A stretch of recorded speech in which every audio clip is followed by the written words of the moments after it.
Dear students, in this video you will learn Gauss law in electrostatics and its applications.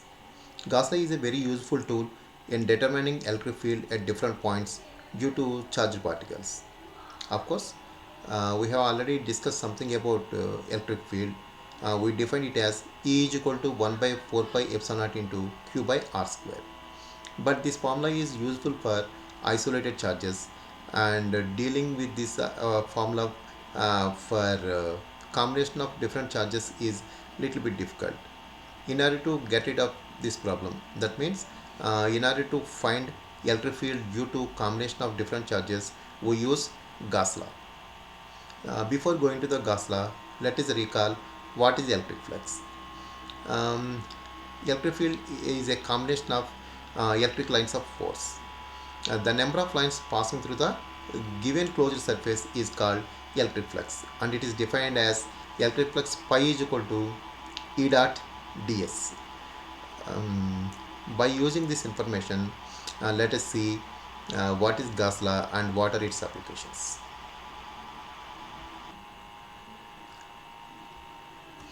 Okay, according to Gauss law, the total electric flux over a closed surface is equal to 1 by epsilon times the total charge enclosed within the closed surface.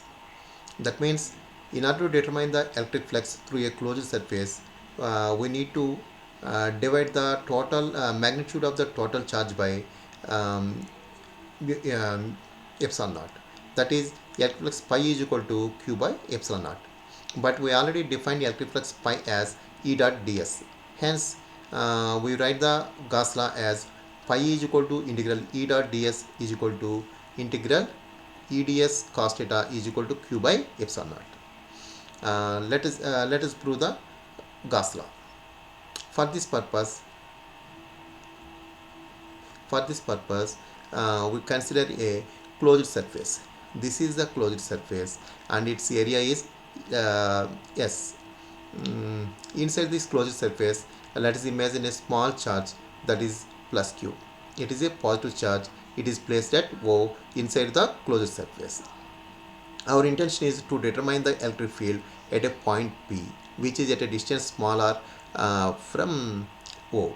In this, for our convenience, let us take a small charge around P. This charge is called, sorry, for our convenience, let us take a small area around P. This area is called ds.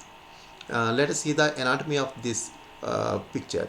Here mainly there are two terms, E and ds. Here E is the electric field vector. As it is a positive charge, it is always works along outside normal, and ds is a normal drawn to this small area, and theta is the angle between E and ds. Here one more term, d omega. Here d omega is the solid angle. This is already ds area. We already told you this is ds area. Here d omega means the total the solid angle made by ds area at this O, which is numerically equal to d omega is equal to ds cos theta by r square. In order to get the electric field at P, first let us calculate the electric flux through this small area ds. Let us call the flux through ds area as d pi. From the definition, we can write this as d pi is equal to E dot ds. What is d pi? Electric flux through ds area. So d pi is equal to E dot ds, that is EDS cos theta. We already defined E as 1 by 4 pi epsilon into Q by R square. So let us substitute this value into this equation. We get d pi is equal to 1 by 4 pi epsilon naught into Q by R square into ds cos theta. We rewrite this equation as Q by 4 pi epsilon naught into ds cos theta by R square. What is ds cos theta by R square? Which is numerically equal to solid angle d omega, which is made by ds at O. Hence, instead of ds cos theta by r square, we write d omega. Then this equation becomes d pi is equal to Q by 4 pi epsilon into d omega. So this is the flux through ds area, but our intention is to determine electric flux through whole closed surface. For this purpose, let us integrate this equation. Okay, then the total electric flux through whole surface pi is equal to integral d pi e, that is integral, instead of d pi e we write q by 4 pi epsilon d omega, then we get q by 4 pi epsilon into integral d omega. Here integral d omega is the total solid angle made by whole closed surface at O, which is numerically equal to 4 pi. Hence this, instead of integral 4 pi we write 4 pi, hence this equation becomes pi is equal to q by 4 pi epsilon naught into 4 pi. After cancelling 4 pi we get pi is equal to q by epsilon naught. Hence Gauss law is proved as pi is equal to q by epsilon naught. Let us see what is Gauss law once again. What is Gauss law? The total electric flux pi a is numerically equal to 1 by epsilon naught time charge enclosed within the closed surface. Let us apply this into different cases. Whenever we apply Gauss law, we need a closed surface. That closed surface is called Gaussian surface. Whenever we apply Gauss law, we have small steps. First, we need the electric flux through a small area on the closed surface. Later, we simply integrate that equation and we get the flux through whole surface. Then we apply that value into Gauss law, that is pi e is equal to q by epsilon naught. We have two applications for Gauss law. That means we apply Gauss law in two different cases. Let us see what are the cases. Okay, our first application is electric field due to a infinite conducting sheet of charge. For this purpose, we take a metal sheet. This is conducting metal sheet, and we imagine right side of that sheet is filled with positive charge and left side there is no charge. Our intention is to determine the electric field at P. As I already told you, in order to apply Gauss law, we need a closed surface, that is Gaussian surface. Here we take the Gaussian surface as in the shape of cylinder. Okay, in this cylinder we have four faces, that is right side flat surface, left side flat surface, and two curved surfaces. Here on the right side flat surface, there are two terms E and ds. As I told you, it is all filled with positive charge, hence electric field is works along outside normal, and ds is also a normal drawn to this surface. That means on the right side E and ds are parallel to each other. That means flux will be maximum, that is E into ds. Here in this case flux will be 0, since there is no charge on the left side of the metal sheet, hence there is no flux. On the curved surfaces, E and ds are perpendicular to each other, hence flux will be 0 in this curved surface and also in these curved surfaces. Hence only we have flux only through right side flat surface. Hence net flux pi is equal to flux through right side, flux through left side, and flux through curved surfaces. I already told you, on the left side, on the right side there is no flux, hence net flux pi is equal to flux through right side, that is integral eds cos 0, that is integral eds or E into S.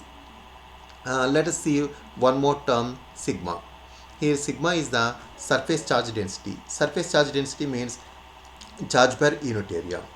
It is defined as sigma is equal to q by s, or q is equal to sigma into s. So we have two equations, that is pi is equal to E into S and q is equal to sigma into S. Let us substitute these two equations into Gauss law, that is pi is equal to q by epsilon naught.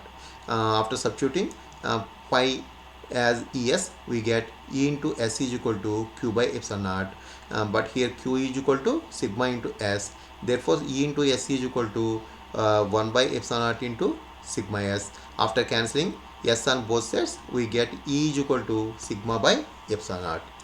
That is, in case of infinite conducting sheet, electric field E is equal to sigma by epsilon naught. Here there is no distance term, there is no R. Hence, electric field is same at all points in case of infinite conducting sheet. That is, E is equal to sigma by epsilon naught. What is sigma? Surface charge density. Okay, let us see the second application. That is electric field due to charged sphere. Electric field due to charged sphere. Okay, this is the charged sphere. Here R is its radius.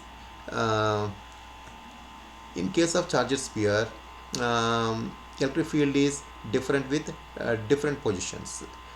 Hence, we have three cases. That is, electric field at a point outside the charged sphere, electric field on the surface of the charged sphere, and electric field inside the charged sphere. Okay, let us see. Let us start with this case with some important points. Here we use a term rho. Here rho is the volume charge density. Volume charge density means charge per unit volume, which is defined as rho is equal to Q by V.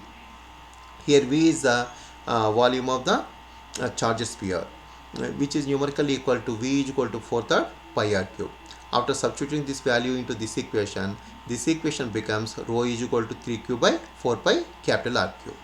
Okay, let us move into the first case, that is electric field at a point outside the charge sphere. Okay, once again let us see this situation. Here this is the charge sphere with radius capital R. Our intention is to determine a electric field at point P. For this purpose, we imagine a Gaussian sphere.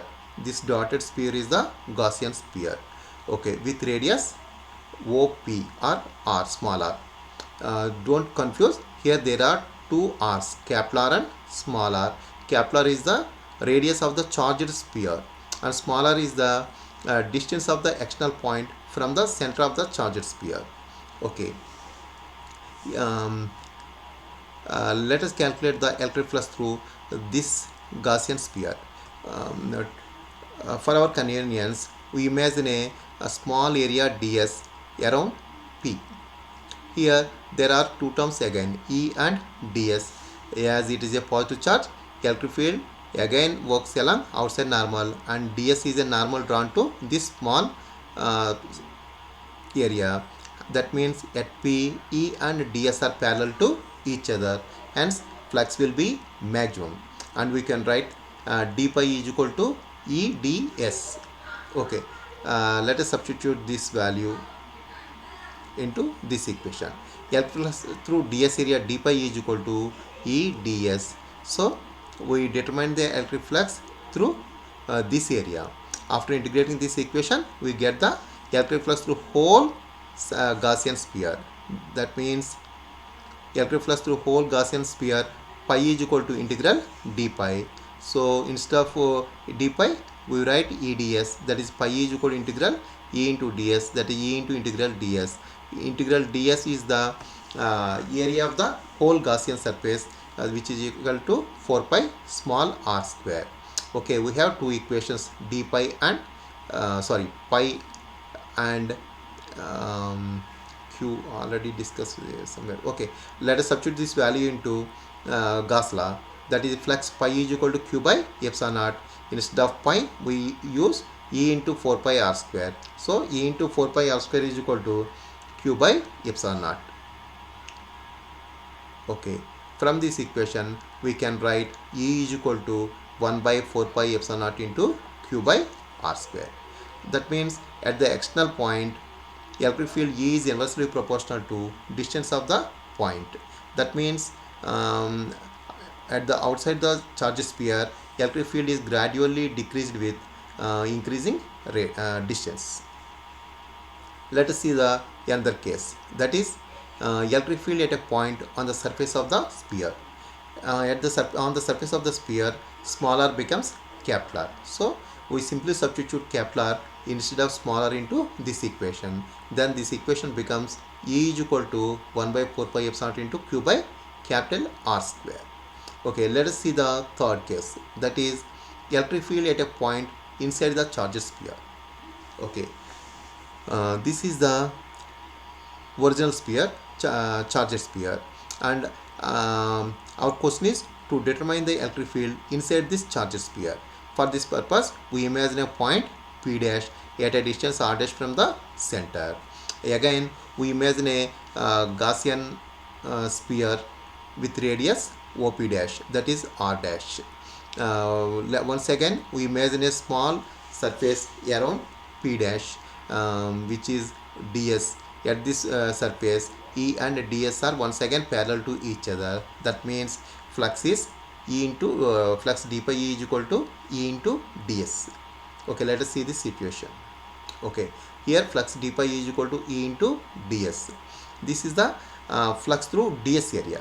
Okay, to get flux through whole Gaussian surface inside the charge sphere, we integrate this equation. Then flux through whole sphere, pi is equal to integral d pi, that is integral E into ds, that is E into 4 pi r dash square.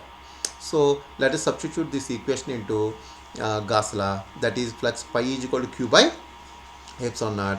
Instead of pi E, we write E into 4 pi r dash square, that is E into 4 pi r dash square is equal to instead of 1 by epsilon naught, we write 1 by epsilon naught integral Q, we write rho v. What is rho?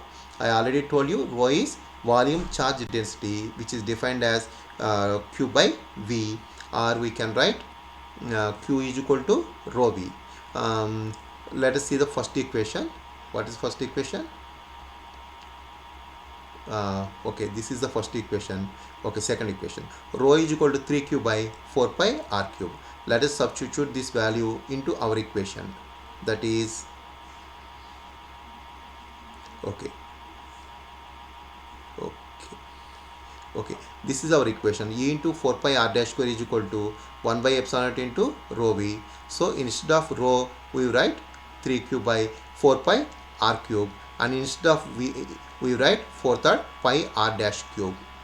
After cancelling necessary terms, we get equation E is equal to 1 by 4 pi epsilon naught into q r dash by capital R cube. That means inside the charge sphere, electric field E is proportional to the distance of the point. That means if r dash is equal to 0, that means at the center of the charge sphere, electric field E becomes 0. That is, electric field is 0 at the center of the charge sphere, and it is gradually increased up to the surface. Later, it is gradually decreased with the distance. So this is the electric field due to a charged sphere.